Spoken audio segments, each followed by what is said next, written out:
Olá, sejam muito bem-vindas ao nosso programa Doutora Investidora. Aqui eu ajudo mulheres a controlarem suas finanças, a terem mais tempo, mais qualidade de vida. Eu sou Suzana Garcês e o tema de hoje é relacionamento e finanças. Programa Doutora Investidora. Aqui você vai entrar no mundo em que médica não deixa a vida passar dentro de um hospital e sim controla o seu dinheiro e faz ele trabalhar por você. Nossa, gente, esse tema dá bastante pano para manga, viu?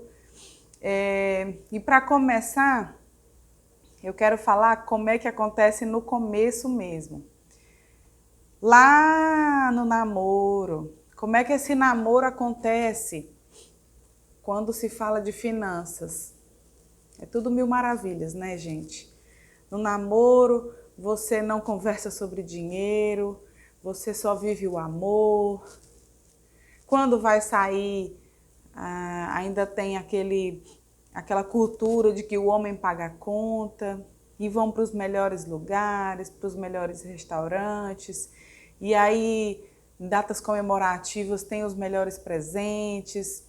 Então, tudo vai girando em torno de uma vida tão glamurosa, né? E aí, os relacionamentos vão se construindo como se isso fosse ser a realidade de um relacionamento futuro, do casamento. E aí que começam alguns problemas, porque no namoro é a hora importante também de conversar sobre dinheiro, o que um pensa sobre o dinheiro, o que o outro pensa sobre o dinheiro. E não se conversa muito. Eu não sei o que meu namorado pensa sobre o dinheiro, ele não sabe o que eu penso, um não conhece os sonhos do outro, e esse relacionamento vai sendo construído meio num conto de fadas, muito glamour, tudo muito lindo, né?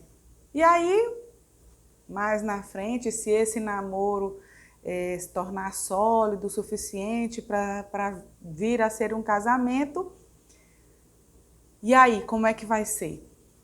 O que eu vejo muito é as mulheres se ausentando das suas finanças, né?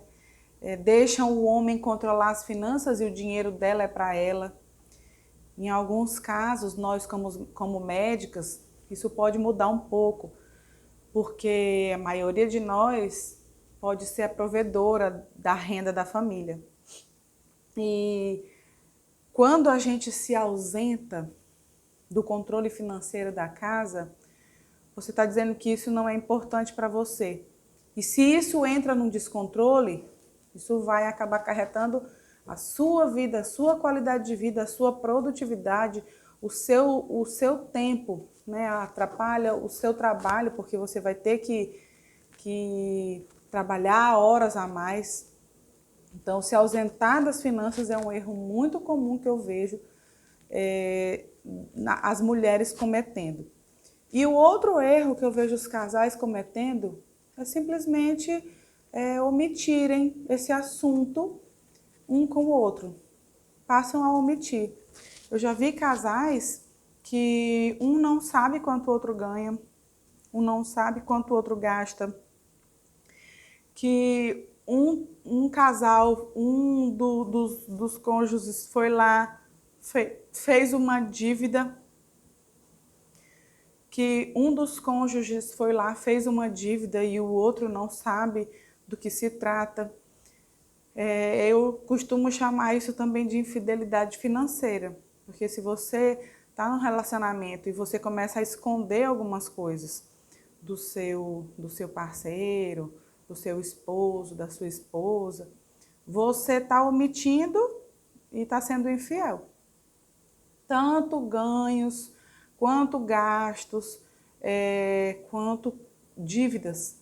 Tem pessoas que têm dívidas de mesmo antes de casar e não comenta nada com seu parceiro.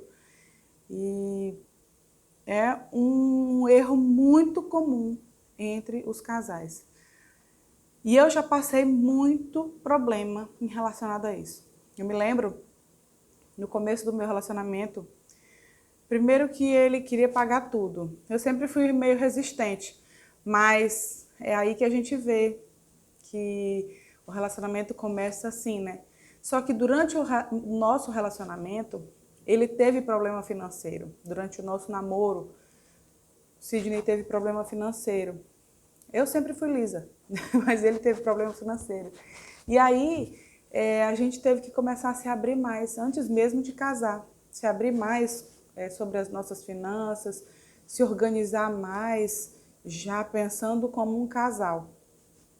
Mas mesmo conversando, mesmo tentando, como era muito descontrolado, cada vez que a gente tentava conversar sobre isso, era assim, super estressante, era tenso, era aqueles momentos de pancada de briga, sabe? Não pancada física, mas de murro na mesa e, nossa, não gosto nem de me lembrar. E quando eu comecei a estudar sobre finanças, eu queria conversar, mas era um assunto que sempre terminava em briga. E com o amadurecimento, eu fui percebendo que a gente tinha que conversar. Mas eu falava antes, olha, a gente vai começar a conversar. A partir do momento que eu ver que vai gerar uma discussão, eu vou encerrar e eu não vou continuar mais.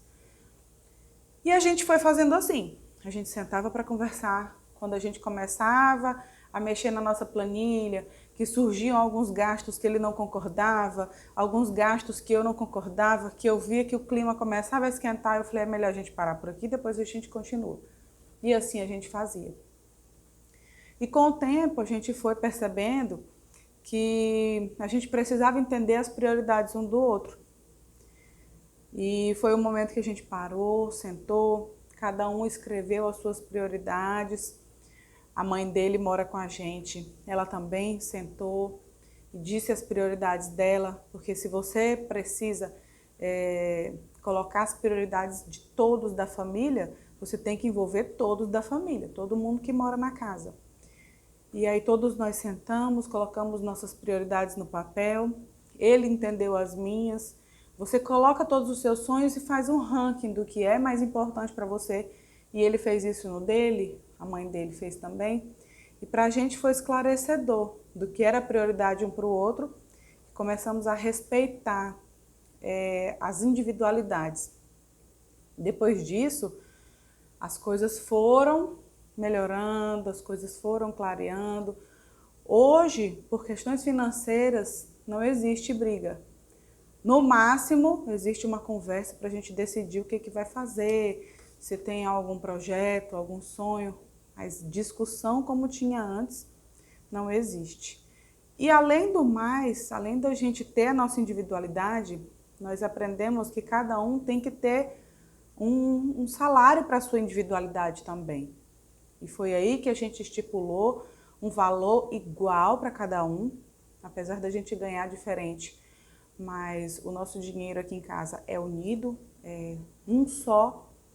Se um ganha dos 100%, um ganha 30%, outro ganha 70%, mas a gente une e vira 100%. E aí, de forma igual, a gente decidiu que cada um teria um salário. E cada um faz o que quiser desse salário. E aí a gente consegue respeitar as individualidades dessa forma.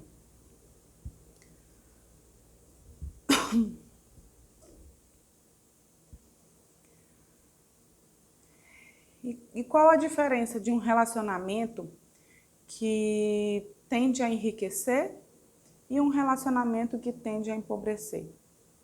Quando a gente tinha esses conflitos financeiros, que ele fazia alguns gastos que eu não concordava, sabe qual era a minha vontade?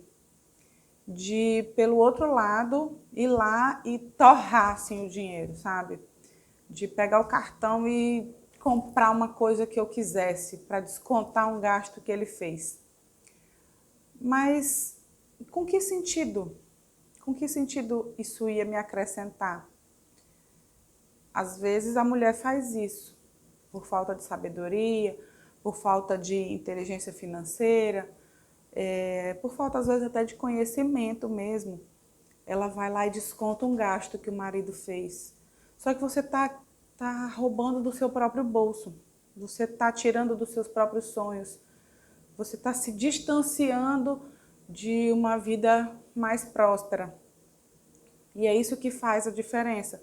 Os casais inteligentes que vão enriquecer, eles caminham juntos para um mesmo lugar.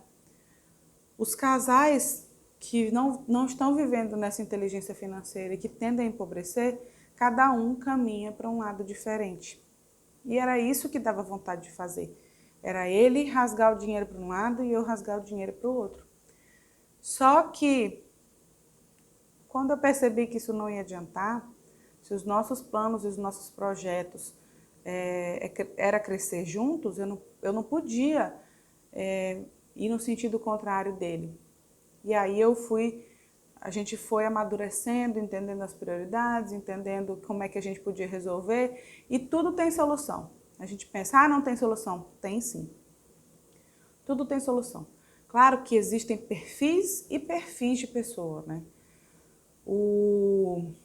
No livro do Gustavo Cerbasi, Casais Inteligentes se Enriquecem Juntos, ele até traça de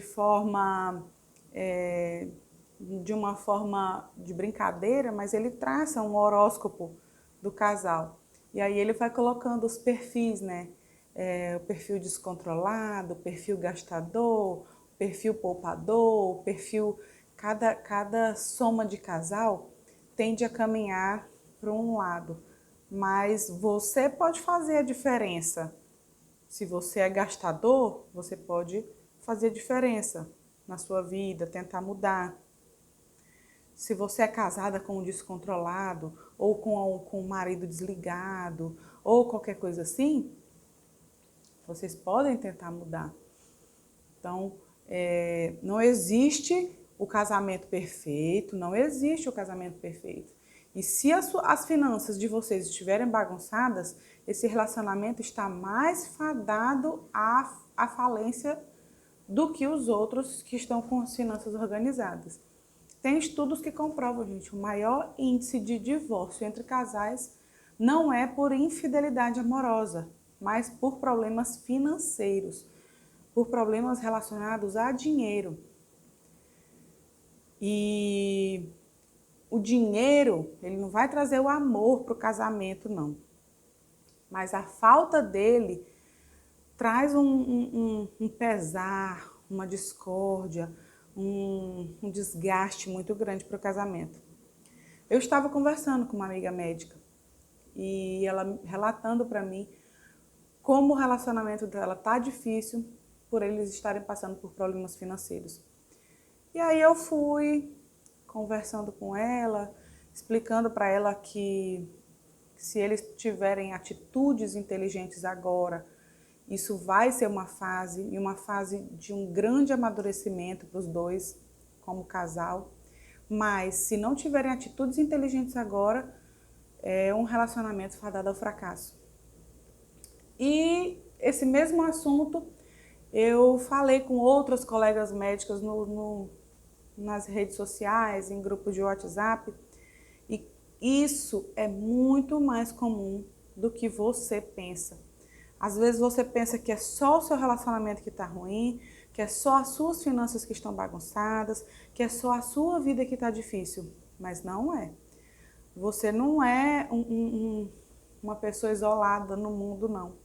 Pode ter certeza que não é só o seu relacionamento que pode estar difícil, não é só as suas finanças, mesmo você ganhando bem. E aí, as outras colegas nos grupos começaram a comentar. Eu também estou passando por problemas no meu relacionamento. Eu também sou a provedora da casa. Eu acho que eu gasto muito com coisas inúteis. O que eu faço? Então, a mulher, ela não pode se ausentar da vida financeira, da organização financeira. Não significa que ela tenha que fazer tudo sozinha, mas ela se ausentar é que é complicado. Eu vejo, dentro da medicina, eu não vou até dizer que isso é tão frequente, mas eu vejo muitas mulheres que, por ganharem menos que o marido, o salário delas é só delas e o marido que sustente a casa. Eu vejo muitas mulheres fazerem isso. E isso, de certa forma, não pensar como um todo, não pensar como um casal inteligente para ter um enriquecimento como pessoa e como casal, sabe? Aí o dinheiro dele é para ele, e o dinheiro dele é para a família e o dinheiro dela é só para ela. Igual eu falei, nós médicas, como a nossa profissão nos dá essa liberdade de ganhar mais, às vezes a gente não tem isso, né, de pegar o nosso dinheiro e gastar só para nós. Às vezes a gente é muito mais provedora da renda familiar e a gente se sente bem sobrecarregada por causa disso, tá? Então, fiquem muito ligadas nas finanças e não se ausentem das finanças das casas, do lar de vocês. E aí, como eu tô falando, por a gente ser provedora, às vezes a gente ganha muito mais do que o esposo. Como você faz na sua casa, se você ganha muito mais que seu esposo? O seu dinheiro é seu e o dele é dele, vocês vão pagando as contas da casa, cada um paga um pouco. Como é que é na sua casa, no seu relacionamento? Aqui na nossa casa, a gente já passou pelas duas situações, tanto de contas separadas e agora com as contas juntas. Antes, gente, quando as nossas contas eram separadas, gerava muito mais discussão, gerava muito mais dor de cabeça. Depois que a gente uniu as contas e fizemos essa lista de prioridades, cada um começou a entender a prioridade um do outro e separamos um valor para a individualidade, para a nossa individualidade, não existe mais briga. Nós não temos conta conjunta, mas também não temos dinheiro separado. O dinheiro que ele ganha é meu, o dinheiro que eu ganho é dele, ponto final. Não significa que a sua vida também tem que ser assim. Mas se você quer separar o seu dinheiro, vocês têm que trabalhar por porcentagem, tá? Se dos 100% você ganha 70% e seu marido 30%, então todas as contas têm que ser pagas assim. Do aluguel eu pago 70%, você 30%. Do supermercado eu pago 70%, você 30%. Tudo que vocês fizerem, um paga 70% e outro 30%, tá? Eu prefiro muito mais unir o dinheiro. Eu acho que essa união consolida muito mais o relacionamento, mas isso é individual. Tem mulheres que não aceitam, por ela ganhar tão bem ou mais que o marido, ela não aceita ter que bancar. Tipo, a sensação que ela tem é que ela está bancando. E isso realmente é individual. Não tem como eu dizer o que é certo ou o que é errado. Não. Tem que ser o que é certo para você, o que dá certo para você.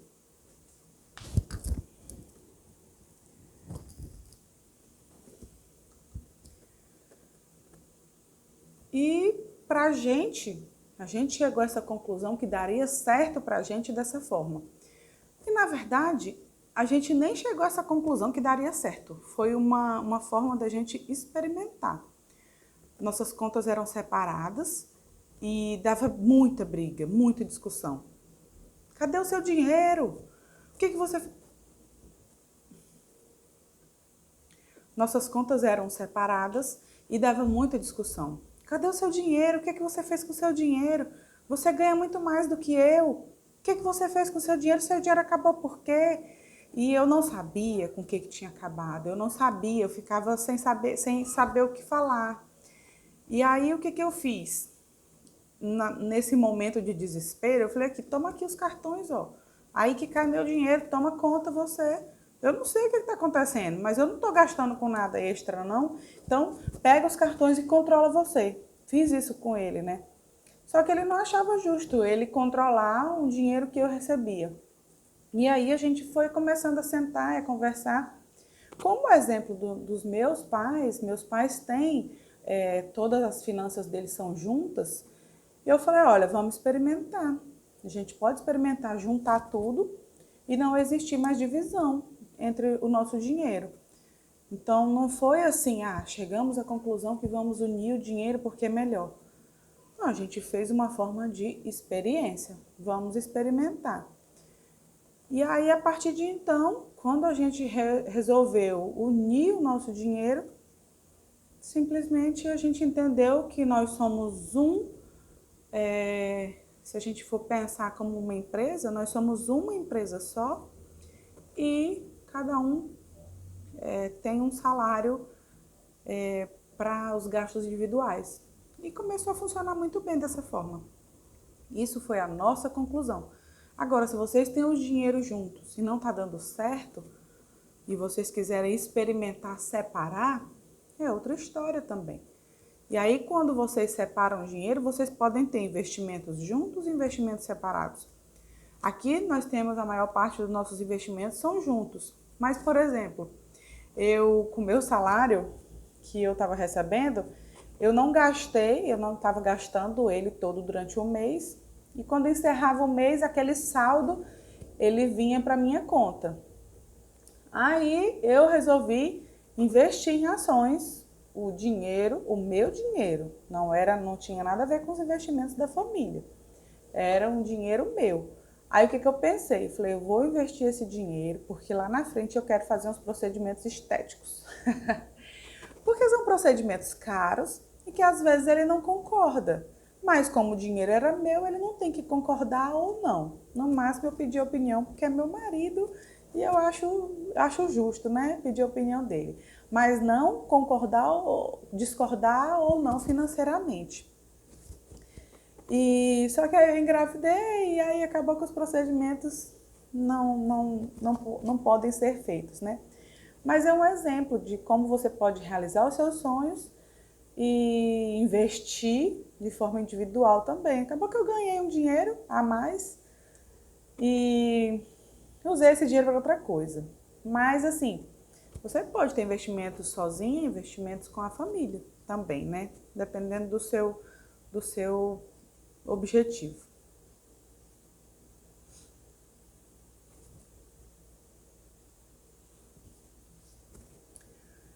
E eu me lembro muito de uma história, eu estava conversando com uma amiga e ela falando, meu esposo... Não, na verdade ela não era casada, ela estava namorando. Aí ela falou assim, eu ganho mais do que meu namorado. Mas se a gente for fazer uma viagem, eu não vou bancar ele não. Ele vai ter que pagar as passagens dele, ele vai ter que pagar a hospedagem dele, tudo. Isso ela já projetando o futuro casada. Aí eu fiquei pensando, eu falei, nossa, mas se a renda dela dá para ir para uma viagem X, a dele às vezes não dá para essa viagem X, só dá para ir para uma viagem mais barata. Então, como que ele vai conseguir alcançar o padrão de vida que ela quer ter? Eles vão para um restaurante, mas ela ganha muito mais. Ela quer ir num restaurante melhor, já ele não ganha tão bem, então ele não tem como ir nesse restaurante. Como é que os dois vão conviver juntos, sendo que o padrão de vida dela é muito superior ao padrão de vida dele? Não começa a ficar uma coisa meio conflitante? Então vamos lá, os dois vão juntos. A viagem deu 100%, um paga 70%, outro paga 30%, né? De acordo com o que os dois ganham. Mas mesmo assim, para ele vai ficar caro. Se for uma viagem muito cara para quem ganha menos, vai ficar caro. Então, foi algumas situações dessas que eu parei para analisar e falei, eu não consigo conviver assim, tendo que dividir tudo. Vamos para um restaurante, eu pago 70%, você 30%. Vamos para algum lugar, eu pago 70%, você 30%. Eu sei lá, eu acho que fica uma coisa assim tão distante que nós decidimos dessa forma por isso. Parece que nós somos tão unidos que não existe separação. E se um dia a gente se separar? Todo mundo que se casa corre o risco de separar também. Nós temos investimentos juntos, investimentos separados e não dá para você construir uma casa pensando, ela vai cair. Não, você constrói um relacionamento imaginando que ele vai durar, mas se não durar, paciência, né? E por que é tão importante quando a gente fala sobre um relacionamento inteligente? Um relacionamento inteligente, imagina que você tem aquela brincadeira do cabo de guerra, né? É um puxando para um lado e o outro puxando para o outro. vocês nunca vão conseguir sair do lugar se vocês não começarem a pensar juntos. Vai ser sempre um cabo de guerra. Um puxa para um lado, um puxa para o outro, um puxa para um lado, um puxa para o outro. E quando o outro ganha, o outro cai, né? A vitória de um sempre depende da perda do outro. E eu não enxergo um relacionamento inteligente dessa forma. Eu enxergo um relacionamento inteligente quando os dois estão puxando para o mesmo lado, como se vocês estivessem guinchando alguma coisa. Os dois têm o mesmo objetivo. Se vocês estão juntos e têm objetivos tão diferentes, vocês podem trabalhar e separar os investimentos de vocês. Mas se vocês estão juntos, provavelmente os sonhos de vocês vocês começam a ter sonhos em comum também. E esses sonhos em comum, se vocês não forem um casal que pensa, que analisa as situações financeiras, esses sonhos que vocês têm em comum nunca serão realizados, porque vocês estão vivendo um cabo de guerra. Um puxa para um lado e o outro puxa para o outro. Vocês não vão sair do lugar e não vão enriquecer de forma inteligente. Mas aí tem muitos casos que um é até controlado, mas o outro gasta sem freio. É nesses casos que o relacionamento vai ficando mais difícil, porque um tenta conversar, tenta explicar, tenta controlar e não vai dando jeito. Então o que eu faço? O que eu oriento? Você sempre tem que chamar a pessoa para aprender as coisas junto com você. Se você quiser ir sozinho, você pode até chegar, mas se você vai acompanhado, você vai muito mais rápido. Então, se você quer que a outra pessoa cresça junto com você, você precisa levar essa outra pessoa junto com você, fazer ela aprender, fazer ela entender que tudo vai ser favorável para os dois. E quando eu tive esse problema de que um gastava mais do que o outro, foi aí que a gente estipulou as individualidades, estipulou um salário para cada um. Então, se o seu salário acabou, você não pode mais gastar, se organize. Quando eu queria sair com as minhas amigas, eu gastava do meu salário, porque eu não achava justo eu tirar do dinheiro da minha família. Ah, eu quero ir para um restaurante com as minhas amigas, eu quero dar presente para alguém, eu quero fazer isso, fazer aquilo, eu tirava do meu dinheiro. Então, e algumas coisas que a gente queria fazer, a gente ainda conversava. Você acha justo eu tirar esse dinheiro da família ou você acha que eu tenho que tirar do meu dinheiro? Aí ele dizia, não, mas isso é para um crescimento, e isso vai influenciar na nossa família, então esse dinheiro tem que ser tirado da família. Um livro que era para um livro dentro da geriatria, alguma coisa assim, ele concordava, não, isso tem que ser tirado da família. Isso entra na educação e a educação é a nossa família que provê. E algumas coisas a gente ia conversando, sabe? Então, quando um gasta muito mais do que o outro, eu acho que essa divisão de cada um ter o seu dinheirinho para gastos individuais é muito importante, é muito legal. Te dá uma sensação de que você tem a liberdade. Eu até brinco com ele, esse dinheiro é meu, se eu quiser rasgar, eu rasgo com o que eu quiser. Esse dinheiro é seu, você rasga com o que você quiser. Se eu quiser pegar esse dinheiro todinho e comprar uma bolsa, ele não vai falar nada, o dinheiro é meu. Agora, se eu quiser economizar e investir, ele também não tem nada a ver, o dinheiro é meu. Fora do dinheiro da família. Então, é muito, muito legal essa sensação. E aí, vocês têm que fazer isso. Cada um tem um dinheiro para gastar. E aí, às vezes, a gente quer fazer um gasto muito mais alto. Aí, o que eu fiz? Eu economizava durante os meses para eu juntar o dinheiro para poder realizar esse sonho que era um valor mais caro. Entenderam?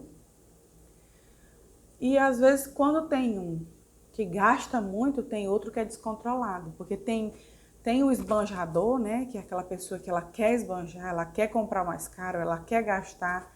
E tem um que é descontrolado, que ele não percebe. Ele até quer ser bom, mas ele não percebe. Quando ele vê, ele está descontrolado. Ele sai gastando totalmente sem controle nenhum. qual foi a outra alternativa que nós achamos para isso? Nós criamos um grupo no WhatsApp, só nós dois. Como nosso filho é pequeno, a mãe dele não manipula muito dinheiro, a gente criou um grupo só nós dois. E aí, dentro desse grupo, a gente vai colocando os gastos que cada um vai fazendo. Por exemplo, comprei frutas. Aí ele coloca lá, tanto de frutas no dinheiro. A gente vai gastando. Porque isso é uma forma de você ter controle, não que eu quero ter controle da vida dele. Lembrem, os gastos individuais dele, ele não precisa escrever nesse grupo do WhatsApp. Esse grupo do WhatsApp de nós dois é só para gastos familiares. Imagina que coisa sem graça, ele comprar um presente para mim e colocar lá, tanto de presente para você, sabe? Então, esse valor que é individual, a gente tem um cartão de crédito separado para isso, e a gente só coloca o valor da fatura inteira, não precisa descrever o que tem lá no gasto, sabe? Então, esse grupo do WhatsApp são para coisas do dia a dia, tudo que a gente vai gastando no dia a dia, porque é uma forma de controlar mais o que um ou outro vai fazendo. E eu comecei falando sobre as finanças no namoro. Então, no namoro é que é a fase ideal para você começar a conversar sobre dinheiro no relacionamento. Não significa que você tem que começar a conversar sobre o dinheiro no casamento, mas sim sobre dinheiro no namoro mesmo. Começar a conversar sobre as divisões de conta, o que você acha justo, como é que você pensa. Eu acho que não deveria ser assim, eu acho que a gente poderia agir diferente. O que você acha da gente juntar um dinheirinho para a gente fazer uma viagem durante o nosso namoro? Tudo isso é importante ser conversado no relacionamento, porque futuramente, como minha mãe dizia, né? Todo namoro pode acabar em um casamento. Todo namoro pode chegar num casamento. Você nunca sabe qual dos seus namoros, esse daqui não vai dar certo para casar não. Quando você vê, você está casada. Então, você sempre tem que agir como se fosse aquele namoro que fosse gerar o seu casamento. Ninguém está namorando à toa, né? E aí, então, essas decisões, essas ações, lá no futuro vão fazer uma grande diferença na vida do relacionamento de vocês. E o livro que eu estava falando, Casais Inteligentes Enriquecem Juntos, ele é um livro muito importante para ser lido durante o namoro também. Porque é muito importante vocês iniciarem um relacionamento mais sólido quando se fala de finanças.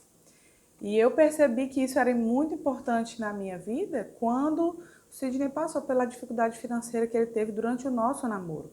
E a gente começou a conversar sobre dinheiro ali. Foi durante o nosso namoro. Isso fez uma grande diferença na nossa vida no casamento. Porque apesar de a gente brigar muito, mas a gente sempre conversava sobre dinheiro. E se te incomoda muito alguns gastos do seu marido, analise os seus gastos também. E eu acredito que muitas de nós já teve muito essa sensação de raiva, como eu sempre digo, de ódio mortal, quando o outro faz um gasto e você está tentando economizar por outro lado. Ou o contrário também acontece, né? Quando nós mulheres fazemos algum gasto, nosso marido está tentando economizar do outro lado. E quando tem esse descontrole no namoro, no relacionamento, no casamento, parece que até o romantismo diminui. Porque, vamos para um restaurante, um Vale Night, nós dois. Aí o cara logo te dá uma resposta ríspida.